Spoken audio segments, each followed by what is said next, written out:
Hai, Shalom. Kembali saya Andre di acara The Wednesday Message, pesan di hari Rabu. Apa kabarnya? Supaya kita tetap sehat selalu. Saya sekarang berada di Pantai Sekilak, Batu Besar. Detik-detik menjelang sunrise, saudara. Minggu ini saya ingin membawa satu tema dengan judul Kristen yang berkecukupan. Nah, saudara, judul ini sepertinya judul yang kurang populer, saudara ya. Kalau mungkin judulnya Kristen yang berkelimpahan atau Kristen yang diberkati secara berlimpah, mungkin itu lebih menarik. Tapi ini yang ingin saya ajarkan, saudara. Apa yang dimaksud dengan Kristen yang berkecukupan? Kita akan baca dari 1 Timotius pasal yang ke-6 mulai dari ayat yang ke-10. Di sini dikatakan, karena akar segala kejahatan ialah cinta uang. Sebab oleh memburu uanglah beberapa orang telah menyimpang dari iman dan menyiksa dirinya dengan berbagai-bagai duka. Nah, ayat ini berkata bahwa bukan uanglah akar dari segala kejahatan, tetapi cinta kepada uanglah itu yang menjadi akar daripada segala kejahatan. Jadi di sini cinta akan uang inilah yang sangat berbahaya, saudara. Nah, sekarang pertanyaannya, bagaimana kita bisa menghilangkan cinta akan uang ini di dalam kehidupan kita? Jawabannya satu, saudara. Satu kata kunci di sini, yaitu apa? Cukup. Nah, kata cukup ini, saudara, ada dua pengertian, saudara. Pertama, pengertian dunia. Yang kedua adalah pengertian secara Alkitab.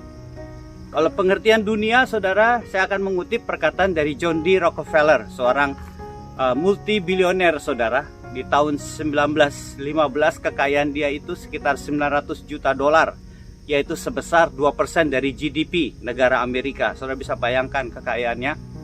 Nah, waktu itu dia diinterview dan dia berkata begini, saudara, yang membuat shock. Reporter dikatakan dia tidak punya cukup uang. Reporter itu kaget, kok dikatakan dia tidak punya cukup uang. Jadi ditanya, how much is enough? Berapa banyak kalau engkau tuh punya cukup uang? Dan jawabannya mengejutkan, saudara. Dia berkata apa? Just a little bit more. Sedikit lagi.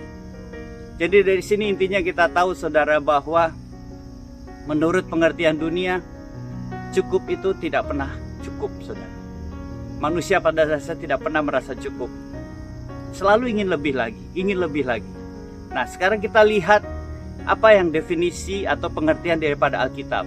Kalau kita tadi baca ayat yang ke-10 di 1 Timotius 6:10, kita mundur ke belakang ayat yang ke-6. Ayat ke-6 berkata demikian. Memang ibadah itu kalau disertai rasa cukup memberikan keuntungan besar. Dikatakan bahwa ibadah, yaitu di dalam bahasa aslinya adalah bicara tentang takut akan Tuhan, bicara tentang kekudusan, bicara tentang penghormatan kepada Tuhan. Atau di sini dalam bahasa Indonesia dikata ibadah. Jadi kekristenan kita, iman kekristenan kita disertai dengan rasa cukup, itu dikatakan memberikan keuntungan besar. Atau di dalam New Living Translation lebih keren lagi, saudara, dikatakan is a great wealth. Artinya apa? Kekayaan yang besar. Jadi dikatakan ibadah kita, iman kekristenan kita, takut akan Tuhan, penghormatan kita kepada Tuhan, itu disertai dengan rasa cukup, itu merupakan kekayaan yang besar. Nah, mari kita lanjutkan ayat yang ke-7 dan yang ke-8, saudara. Dikatakan begini, sebab kita tidak membawa sesuatu apa ke dalam dunia, dan kita pun tidak dapat membawa apa-apa keluar. Ayat yang ke-8, saya mau saudara perhatikan ini baik-baik. Dikatakan, asal ada makanan dan pakaian, cukuplah. Nah, saudara perhatikan di sini, kita tahu, kita diajarkan dari kecil bahwa 3 pokok kebutuhan manusia, bukan 2, saudara. 3 pokok kebutuhan manusia itu sandang, yaitu pakaian, pangan, yaitu makanan, dan papan, yaitu rumah. Tapi di ayat sini, saudara, dikatakan apa? Dikatakan asal ada makanan dan pakaian, cukuplah. Tidak menyebutkan rumah di sini, saudara. Dan perhatikan, yang menulis ini siapa? Yang menulis ini adalah Paulus, yang notabene pembuat tenda. Jadi saudara bisa bayangkan, si pembuat tenda sendiri berkata bahwa rumah itu tidak penting. Saudara bisa bayangkan kalau saudara misalnya kontraktor, developer yang bangun rumah, atau saudara agen properti yang jual rumah, tiba-tiba ada orang datang mau ingin beli rumah saudara, rumah komplek perumahan saudara. Saudara berkata gini, oh kamu nggak usah beli, nggak perlu, yang penting kamu ada makanan, ada pakaian, cukup sudah, nggak usah. Nggak bingung, saudara, orang yang mau beli rumah ini orang niat jual apa enggak?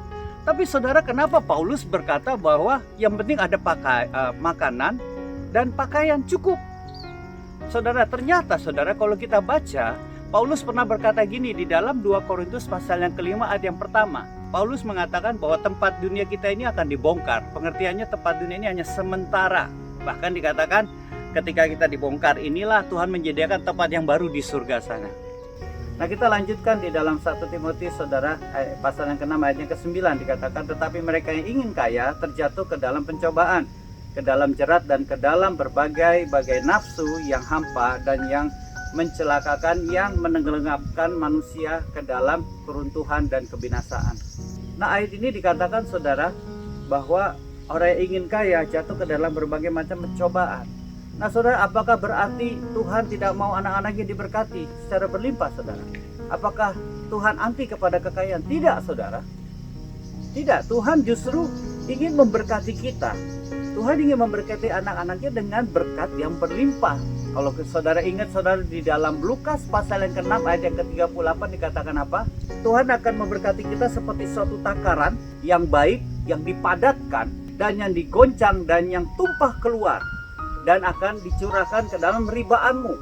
Jadi Tuhan ingin memberkati kita dengan berlimpah, saudara, tumpah keluar. Tapi perhatikan, ayat ini dimulai dengan kata apa? Berilah, maka kamu akan diberi. Jadi saudara, ternyata kelimpahan kita ini saudara, ternyata Tuhan mempunyai maksud atas kelimpahan kita. Untuk apa saudara?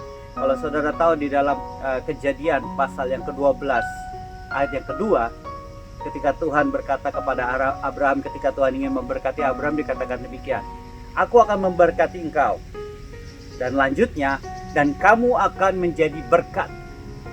Jadi saudara, ternyata kelimpahan yang Tuhan berikan kepada kita, kekayaan yang Tuhan berikan kepada kita ini saudara, yaitu apa?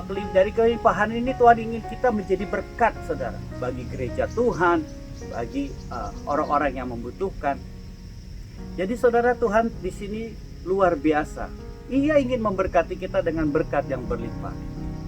Tetapi ketika Tuhan melakukan itu, ingatlah, itu sebetulnya adalah supaya kita bisa menjadi berkat saudara. Matt Batterson berkata apa saudara? Dikatakan apa? If God bless you financially, do not raise the standard of your living, but raise your standard of giving.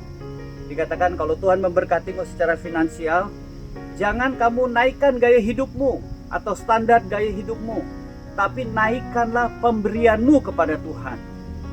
Luar biasa saudara. Kalau saya boleh edit lagi pernyataan ini dari Matt Batterson ini, kalau Tuhan mengizinkan engkau sedang mengalami kesulitan keuangan, Tuhan mengizinkan sedang mengalami kesusahan secara finansial, jangan turunkan pemberianmu kepada Tuhan, jangan turunkan persembahanmu kepada Tuhan, tapi turunkanlah gaya hidupmu. Saudara, karena pandemi saudara, bisnis saya tuh mengalami banyak kesulitan finansial saudara. Bahkan boleh dikatakan ada suatu masa 1 bulan saya tidak ada penghasilan sama sekali. Tapi puji Tuhan, Tuhan selalu cukupkan. Bahkan saudara tahu, saya berkomitmen Tuhan, jangan sampai persembahan saya kepada Tuhan berkurang, meskipun di dalam kesulitan. Bahkan saudara, Tuhan bisa berikan lebih untuk saya bisa berbagi kepada orang-orang yang kesusahan saudara. Maka itu saya berserta teman-teman setiap hari Sabtu kita selalu memberikan nasi bungkus gratis, sembako gratis kepada saudara-saudara kita yang berkekurangan. Jadi saudara, dari sini kita mengerti bahwa yang dimaksud dengan berkecukupan itu adalah apa saudara?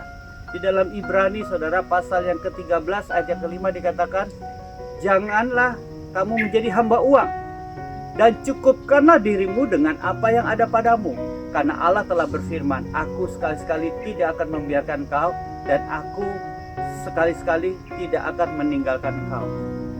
Jadi Tuhan berkata apa? Cukupkan dengan apa yang kita punya saudara. Ada suatu peribahasa dunia berkata ini, happiness is not a satisfaction in what we get, but be content with what we have. Dikatakan apa? Kebahagiaan itu bukan kita puas dengan apa yang kita bisa dapatkan, tetapi berbicara kita merasa cukup dengan apa yang kita punya saudara. Jadi dari sini saudara, kita percaya bahwa Tuhan lebih mementingkan akan kebutuhan kita. Kita percaya bahwa Tuhan akan mencukupkan kebutuhan kita. Kita tahu di dalam Filipi 4 ayat ke-19 bahwa Allahku akan mencukupkan segala kebutuhan kita saudara. Bukan menurut kekayaan kita, tapi menurut kekayaannya Tuhan di dalam Yesus Kristus. Jadi di sini kita tahu saudara bahwa Tuhan akan mencukupkan segala kebutuhan kita. Kita tidak perlu khawatir. Asal ada makanan, asal ada pakaian, cukup ya. Lebih dari itu, kita tahu itu adalah kelimpahan supaya kita bisa menjadi berkat buat orang lain. Semoga video singkat ini bisa menjadi berkat buat kita semua. Sampai ketemu di video selanjutnya. God bless you.